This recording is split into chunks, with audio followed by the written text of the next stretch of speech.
but we are celebrating the top 40 under 40 men, courtesy of the Business Daily, and we have 4 of them in studio to basically see what it means to dream and disrupt from their point of view. This year's top 40 under 40 men are out, and of course in studio with us we are so happy to have Bobby Patel, who is the founder of Mosaic and MD for Cross Boundary Real Estate. We also have Kennedy Lanayo Osano, who is the Director of Africa Business at Ebury. Hope I've said it right.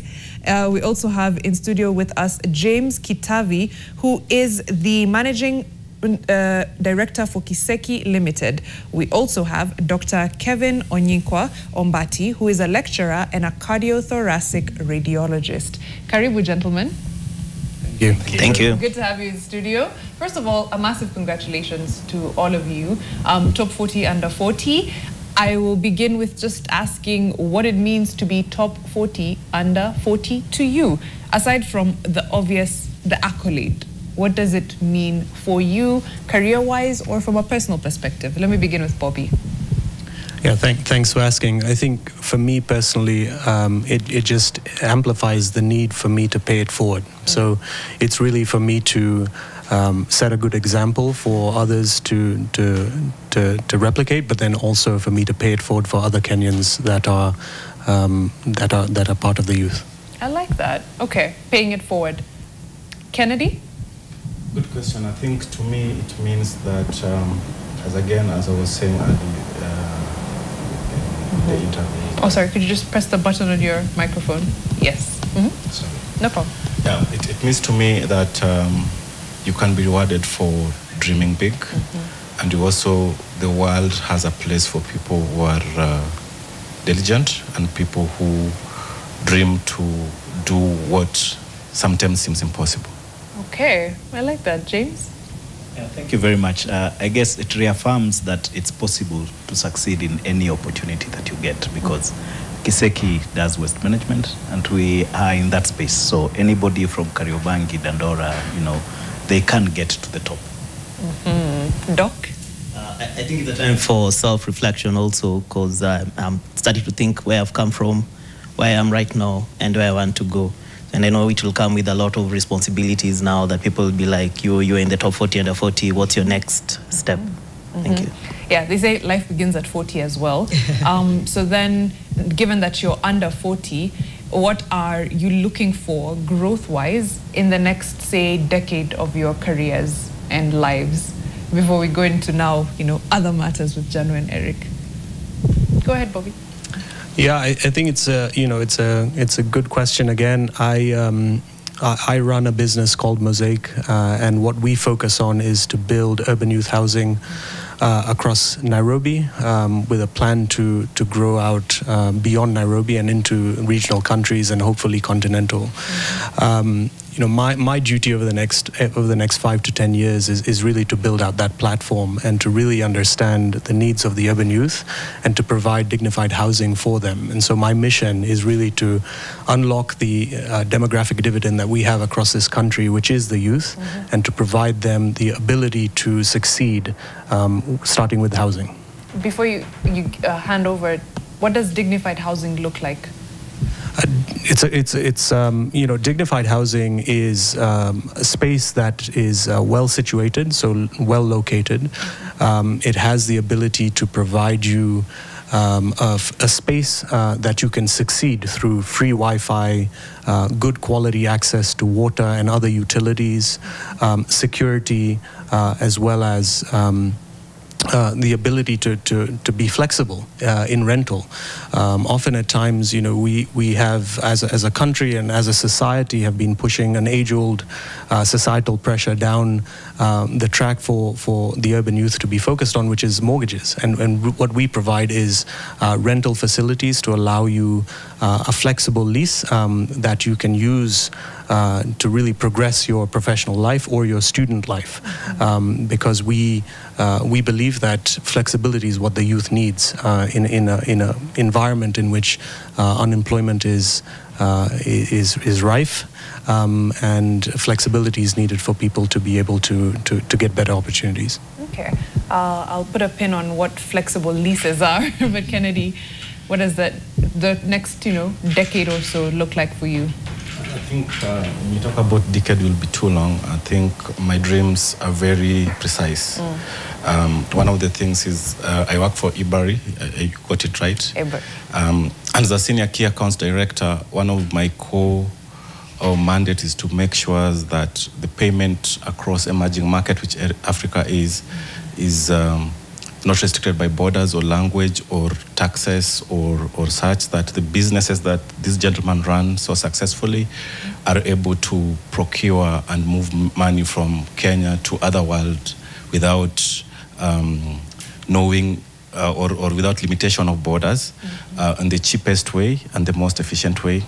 Career-wise, I think I have big dreams for myself, and probably I should come back at 40 under 40 as one of the largest CEOs of these institutions. I like that. Okay. James? Well, thank you very much. I run Kiseki Limited, and basically we live tomorrow today. And every Kenyan, you would know that generates about half a kilo of waste every single day. And this translates to about 22,000 tons every single day. And only 20% of this is collected, recycled, or otherwise. So Kiseki aims to change the narrative when it comes to proper waste management, environmental conservation, and then, join that with creating jobs, green jobs, respectful jobs, because often if you visit the dump sites, you don't know the difference where the waste ends and where the people begin. So then we want to create, like he said, dignified jobs where people do earn a living wage, and then also clean up the environment as we fight counterfeiting, which is a challenge in this country. Okay. All right, Daktari.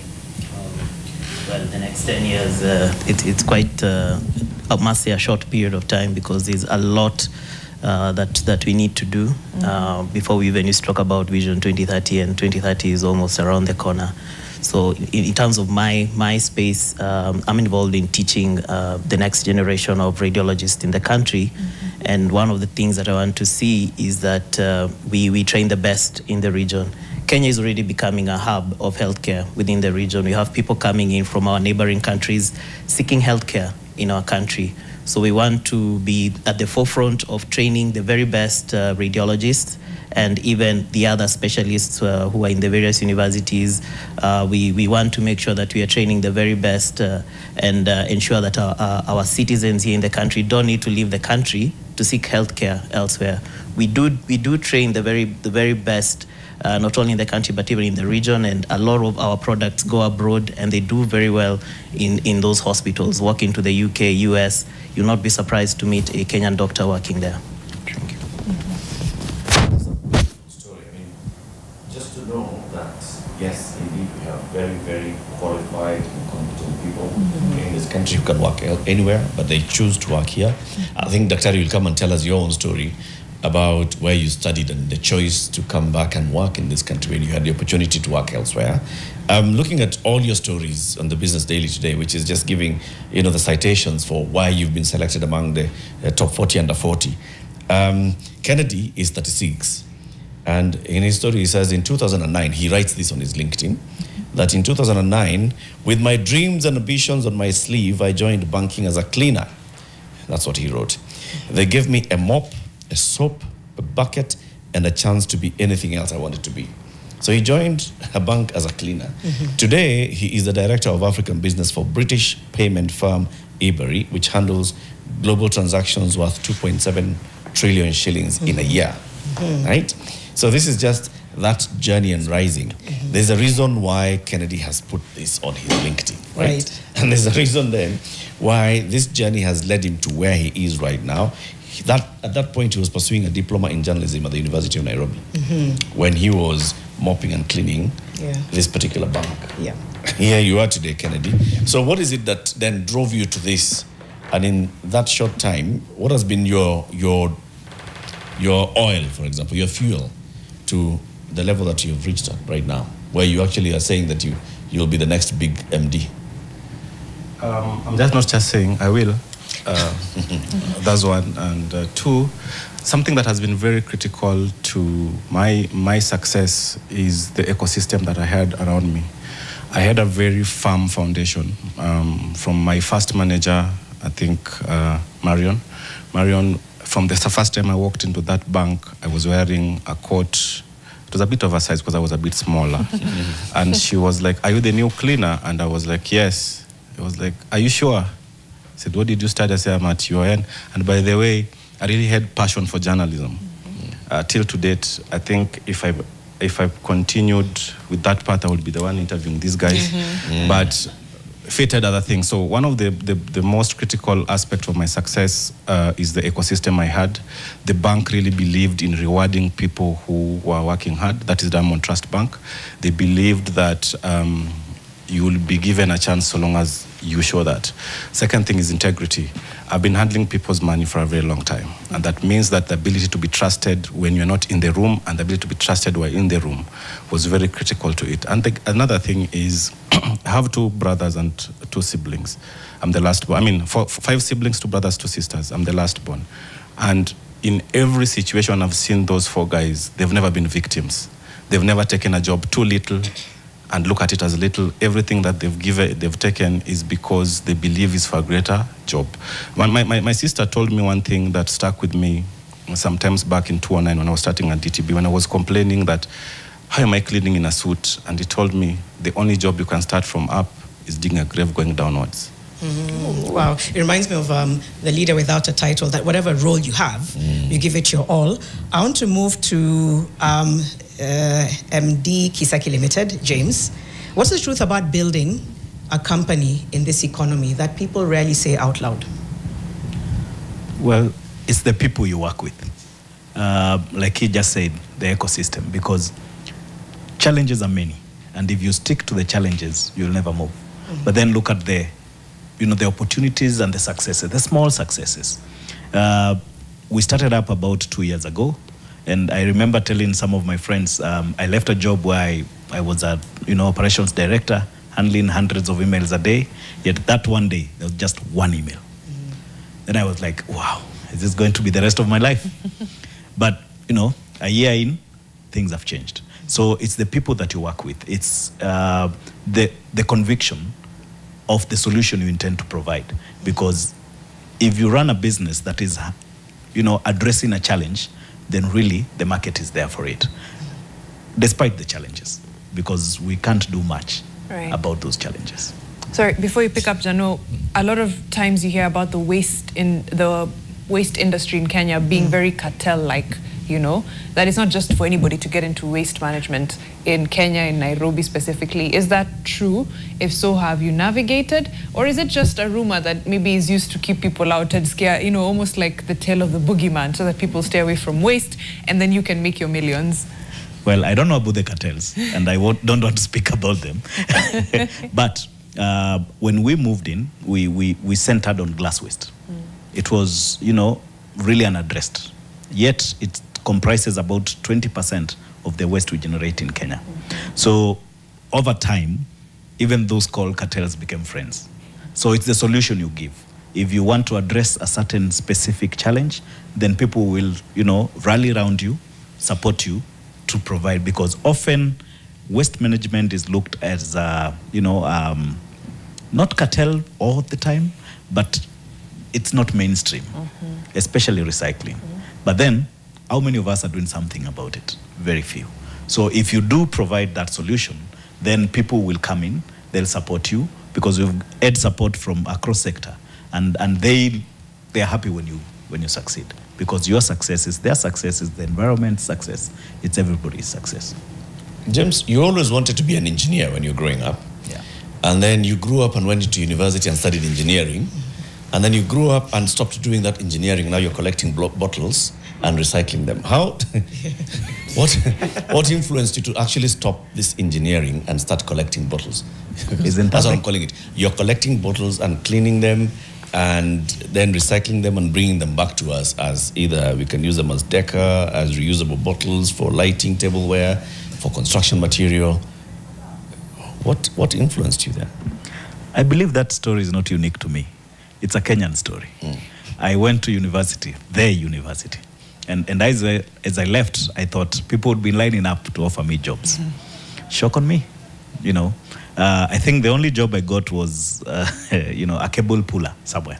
But then opportunities, they say, somebody told me that you create your luck.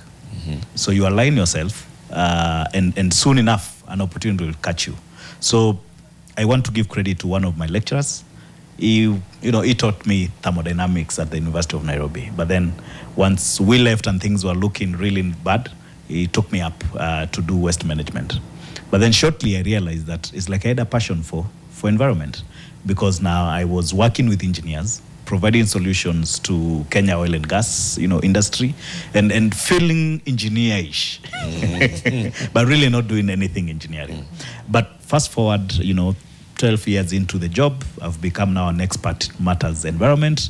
So the only logical thing to do was set up a company that is in that space. We were just joking the other day that Kiseki is not 2 years old. It's actually 13 years in the making, and 2 years now in operations. I like how you said it's a Kenyan story. It's true. You study 1 degree, 2 degrees, and then you're like, I'm going into something different. Yeah. I want to come to Daktari Kevin Ombati, and again, reading the citations that Latif is also following up on, your leadership is rooted in the belief that education is the great equalizer. And then I think about where we are as a country, both in health and education. So it's interesting that you believe in education and you're at the front lines of health. What concerns you the most about how those two sectors are in a sense being compromised? And do you hope you can kind of continue to use your role to make sure education, because it's continuing to have troubles, right? Capitation, help, and then health with lack of access to things like SHA. How do you hope your role can really just shed light on the importance of making sure that education is priority, health is priority? Maybe if I can use my life as an example, I will not be here without education. I don't come from a very wealthy family, but I managed to get some decent local education, and I was quite serious in my school, passed my examinations, and joined the University of Nairobi as a medical student. So all along, when I sit back and reflect in my life, I will not be here without education, and it's very important that our government takes education very seriously. There should be no negotiation about free primary, free secondary education, and continued support of our tertiary education. That's the university, colleges, the TVET institutions. And the only way we can grow as a country, I've had politicians talk about wanting Kenya to be a first world country, I don't know in the next how many years, and we cannot achieve those dreams without decent education, world-class education. So even the very budding challenges people having with the CBE or CBC system, it's something that we really need to sit down, consult widely, and make sure we have a very good education system. Same thing as healthcare. When it comes to healthcare, the government committed to increase the NRF support, that's the National Research Fund, to 2% of GDP. That's something commendable, and I hope they do follow through in this, because that will end up even, we have our own local researchers, both in science, healthcare, engineering, etc. If they can have access to these funds so that we can develop local solutions that can give our country the go-ahead and assist us to reach that vision of becoming a first world country, probably even in the 10 decades that you're challenging us. So I think my role, because currently I'm an assistant professor in the university, in the Aga Khan University, where I train radiologists to specialize, doctors who want to specialize in radiology. My contribution will be to ensure that we teach and release the very best qualified radiologists, and also it's also a research institution. We can tap into the research funding that's available so that we can develop local solutions. For example, things like AI. Right now, there's a lot of talk about AI, and in my field of radiology, it is one area where we use a lot of AI. So if we can even have some of these products being developed here in the country instead of importing them from outside, because a lot of them, the products that they're bringing here for us to use for diagnostic support, most of the time they're just trying to data mine, like trying to get our data and use it to make their systems way better. So let us create our own systems here that are specific and tailored to our local population. Thank you. That's some good passion. Yeah. And I like that, you know, that link between we've got to fund research and then make research work for us, because we ought to be using our own research. We ought to be using our own data. We've got a lot of information here, and the doc has told us about this. I understand collecting bottles. I understand, you know, what Bobby does in terms of real estate and even financials. What's a cardiothoracic radiologist? What is that exactly? Yeah, so to summarize a bit, so I did medicine at the University of Nairobi. Then after that, I did my master's in radiology at the Aga Khan Hospital, where I was a general radiologist.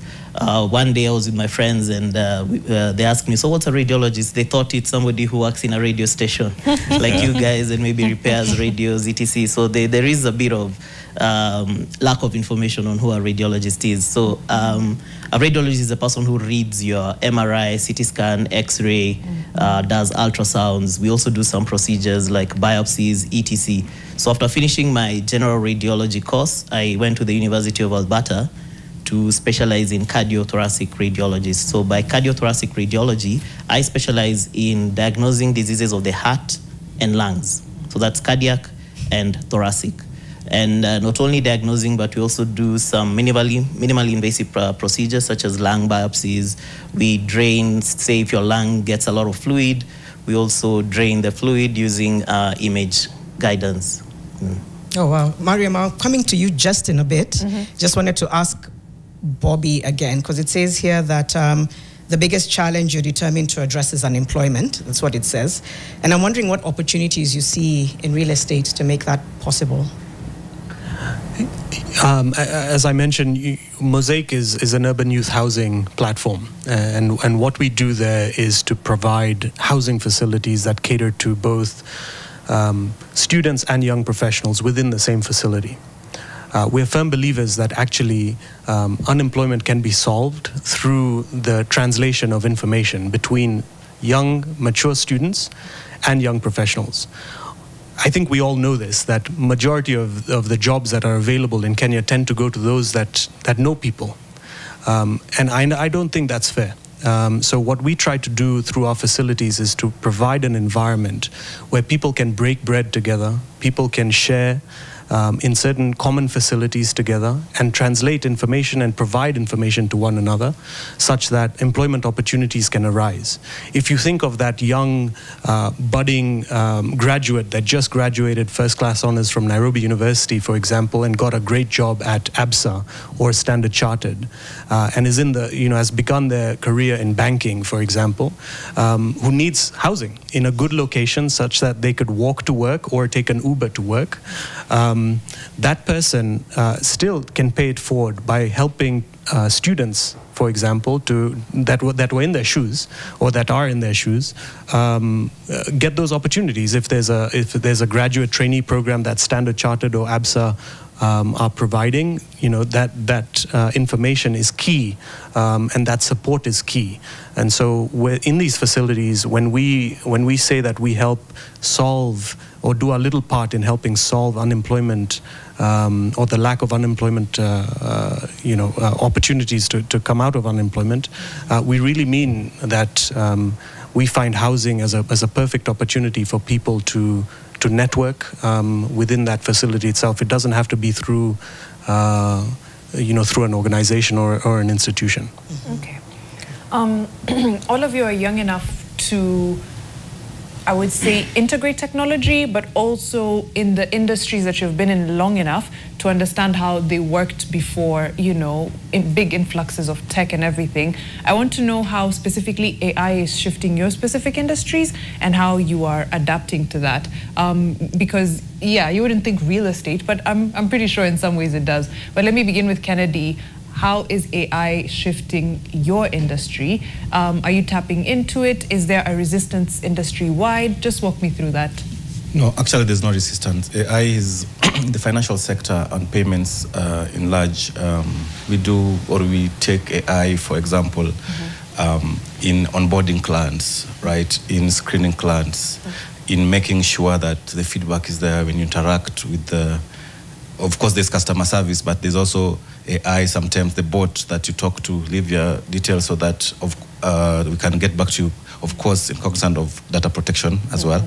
So AI is very key, and I believe that in the next 5 years or less, AI will be central to even educating people on financial literacy or giving people information real time about the products that people have and even the development of those products across the globe. I think we're already there, right? I think there's bots I can chat with that can give me like, a savings plan or an investment plan. I think those exist, right? Yeah, they do, and it's very central to the success of the financial sector, and especially I think if you look at it some years back, if you are old enough, banking was like a cartel. And payments, like for you just to go and make payment in a bank, you needed the chief to approve and you needed your mother's birth certificate for us to open an account, right? Yeah. Nowadays with the technology and AI, it has been streamlined in a way that you can just plug in technology, the funds are, the movement is seamless, banking is accessible, even to the people in the village.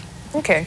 James, I'm thinking through, I don't know, where along your value chain or your processes you could integrate AI. I know you know. I'm just trying to think of kawaida. I'm like, will the AI tell me this is this is recyclable, this is non-recyclable? I don't know.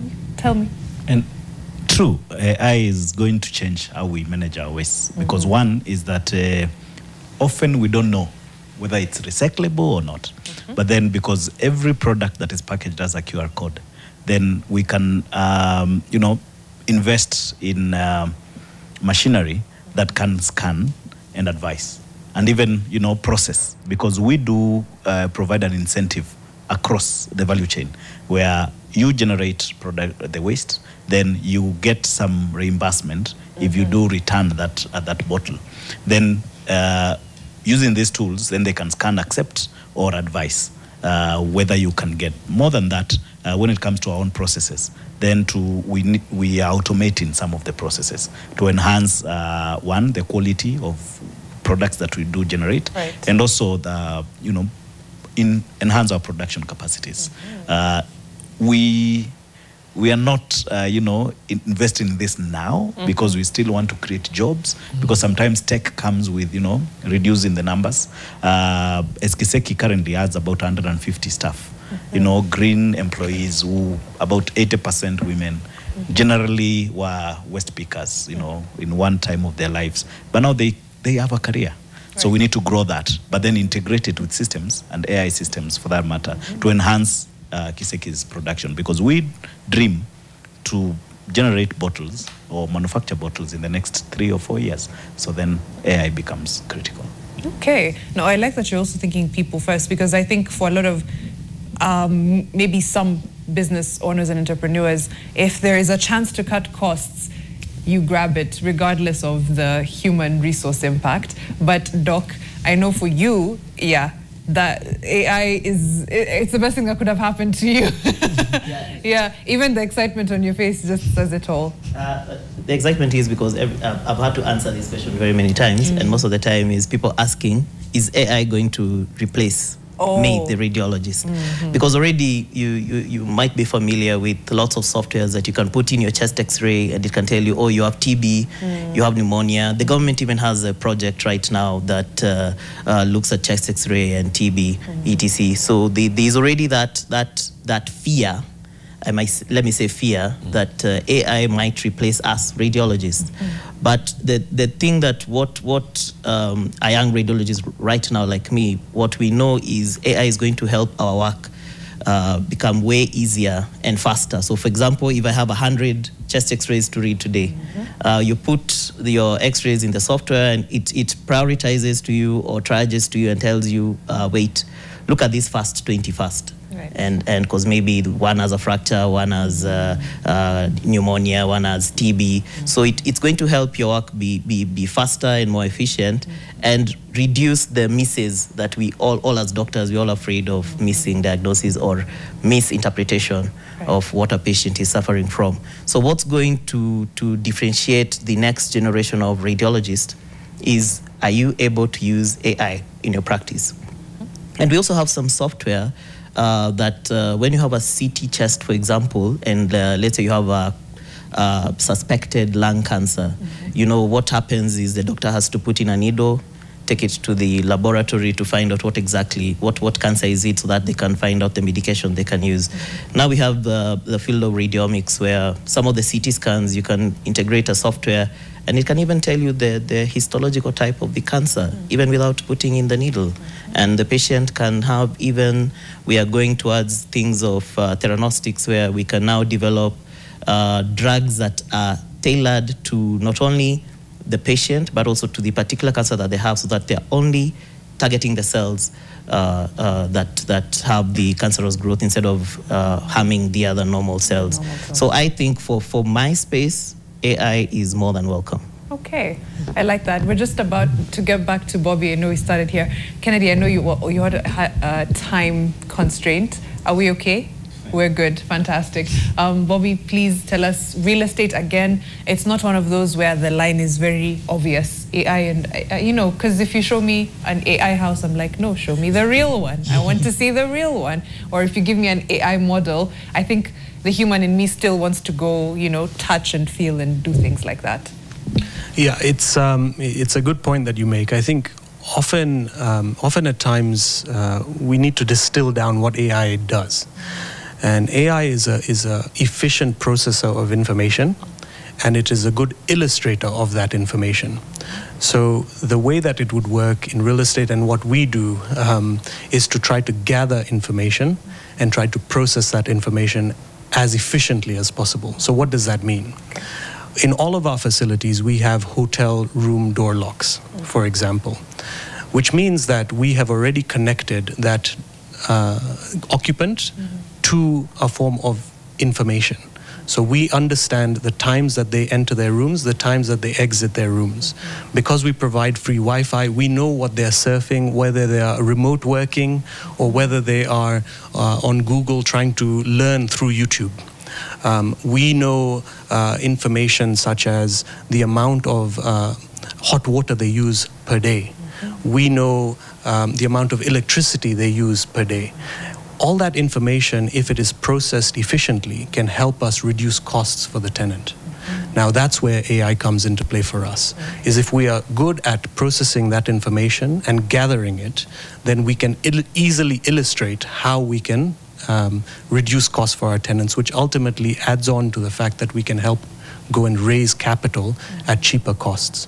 Because a lot of that information plays into the role of reducing the amount of electricity, for example. If we know exactly when people utilize electricity, then we can consider green technologies such as solar PV, solar hot water heaters, heat pumps, etc. But if we don't have that information, it is very difficult to process it, to justify it to investors that invest into our properties. So that's where AI comes into play for us. I quite like that. Very smart homes, guys. Do you know how much hot water you use in your household? Eric, Janu, I don't know, anyone here.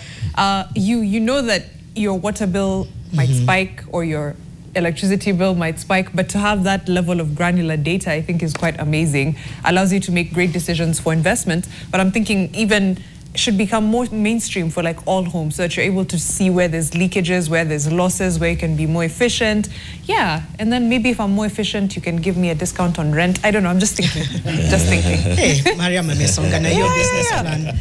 It's true though, and it's a conversation I've been hearing. I think I'm hoping it, again, to your point, becomes more mainstream, because I was part of a forum that kind of talked about the same thing, where people are trying to move towards mainstreaming smart homes as opposed to making it look like this exclusive luxury thing, but just integrating it into part of everyday living. Because really, our resources are running dry.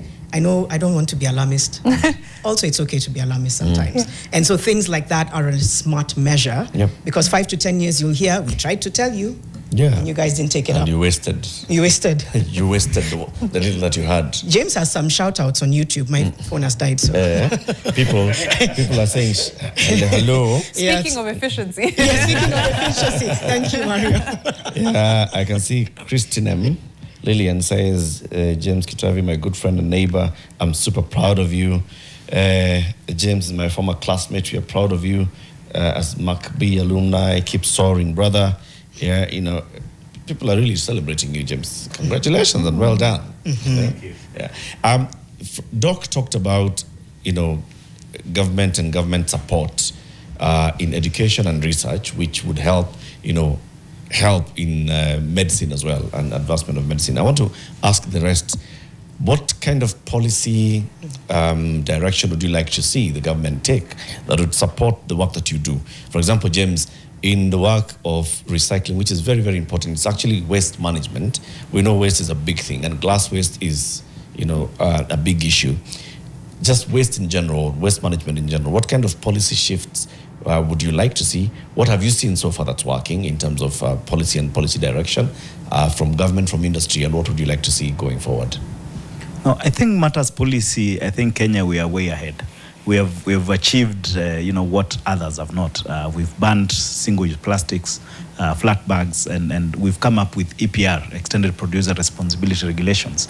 So it's in the enforcement where we are having some challenges. Sorry, Extended Producer? Responsibility Organization. So this is what gave birth to the likes of KEPRO, HAPROC, who are managing. They are the link between the manufacturer and the post-consumer waste that we generate. Because a manufacturer, during production, there are many policies internal that can manage the waste they generate.